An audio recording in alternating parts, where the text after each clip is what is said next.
He used to be a Swiss player, then he became kind of a European player. He's absolutely an international player now that appeals across the world. He's naturally an elegant young man, and I think that he has understood the power of appearance in a media-driven world. He's doing really well off court. He's doing charity. I think he's doing all the right things that you expect from a great champion. I think he just feels if he can make a difference in a few people's lives. He's just had so many opportunities, and he can give those to others. I think that's what he's going to try to focus on.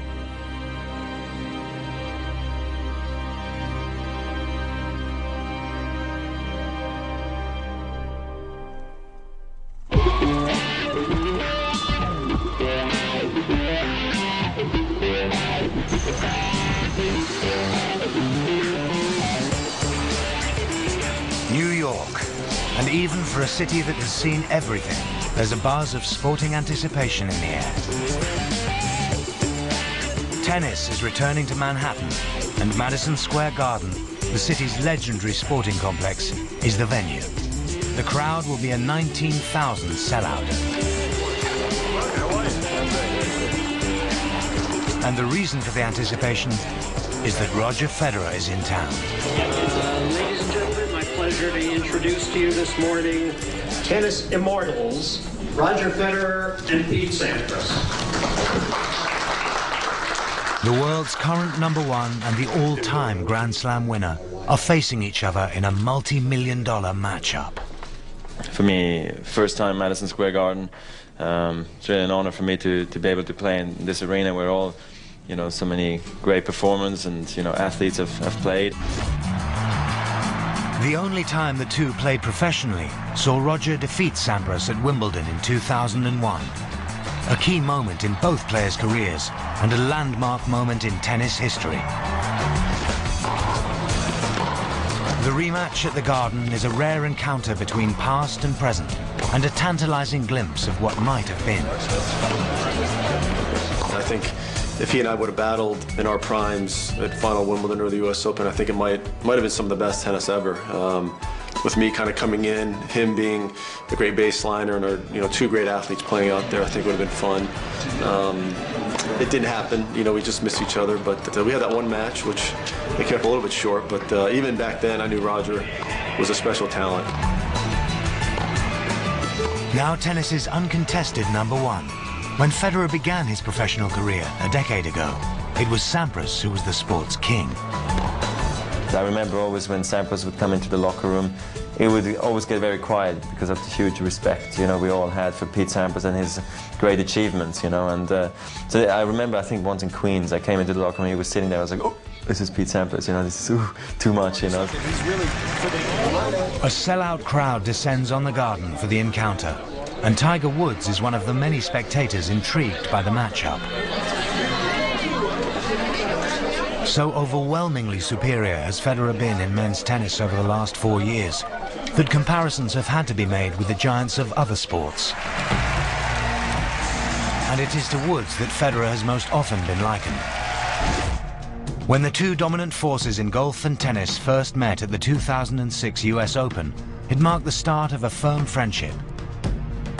Great moment for me to meet Tiger Woods. I admire what he has done on the golf course, and as a person, the way he's been able to change golf, basically, make it really popular and, make it a cool sport, from being a very quiet sport, let's put it that way.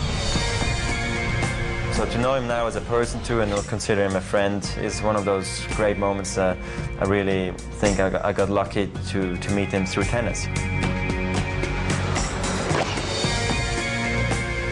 We are very similar in the sense that we have this understanding, it's an unwritten rule, of what it takes to get there, the amount of dedication, the amount of work. People don't realize, you think you just show up and you just play well in slams. For us, to just go out there and hit 300-yard drives and make putts, we both love it.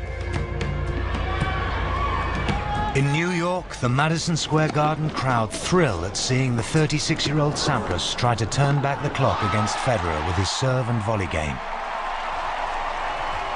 And Sampras isn't shy in passing off Tiger's trademark celebration as his own when his shots do pay off. But when you're facing the best baseliner in the business, let alone one 10 years your junior, heading for the net isn't always the best option. But this game is less about bragging rights and more about promoting the game and entertaining the crowd.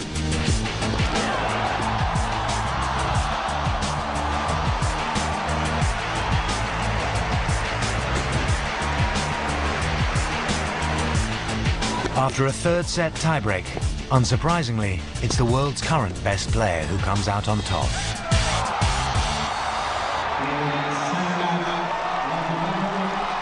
But on this occasion, the game of tennis is the winner. It was a great night for tennis, great night for me personally, just to go out and play in front of 19,000 people in New York. But a little disappointed I didn't come up with the win. No, for me, I mean, hit some great shots when I needed to, and turned out to be this thriller match, which is fantastic under the circumstances tonight in front of so many people.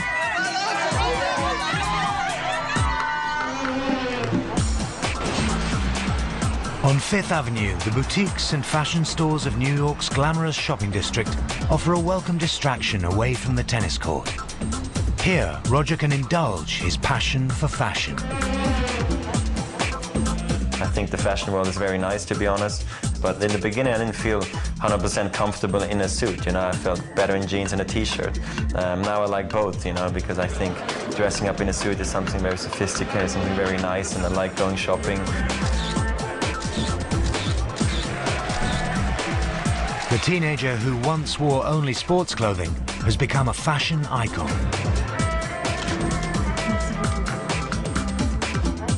Roger's absolutely a poster boy for Men's Vogue. I mean, he represents everything that the magazine believes in, which is style and intelligence and being the best at what he does. And when we launched the magazine 2 years ago, I mean, he was right at the top of the list of the people that we absolutely wanted to have on the cover of the magazine.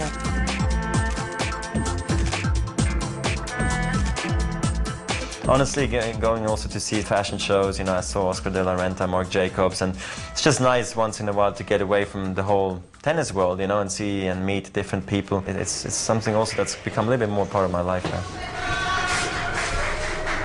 The most obvious manifestation of Roger's interest in fashion is the specially designed clothing used to celebrate his triumphs at the All England Club. Roger's image is unique. It's understated, I would say. It's, I guess, kind of James Bondian, that you have to take a close look and find it, but it's very definitely there. What we wanted to do was get something that really reflected who Roger Federer was, and to come out with the white sports coat with the stars representing all his championships, I really think reflected who he was. And I think his sensibility of wearing something that is a little bit more retro for Wimbledon, because that's a tournament that's so much steeped in history. 40-30. I don't think that in any way makes him old-fashioned. You know, I think the black outfit that he wore at the Open last year didn't, to me in any way, look like the past. It looked very much like the future.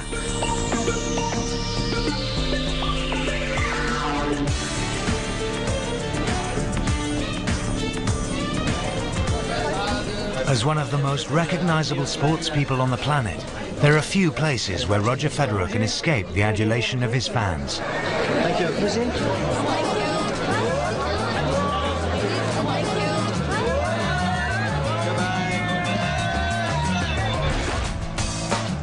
It's proof of Federer's global appeal and commercial attraction. His earning power has made him one of the wealthiest sports stars in the world. I really tried to be hands-on with my business, and honestly, I'm very happy the way things are running for me, not only on the court but also off the court, you know, with my sponsors and everything. It's very important to me that, you know, I sleep well at night, basically.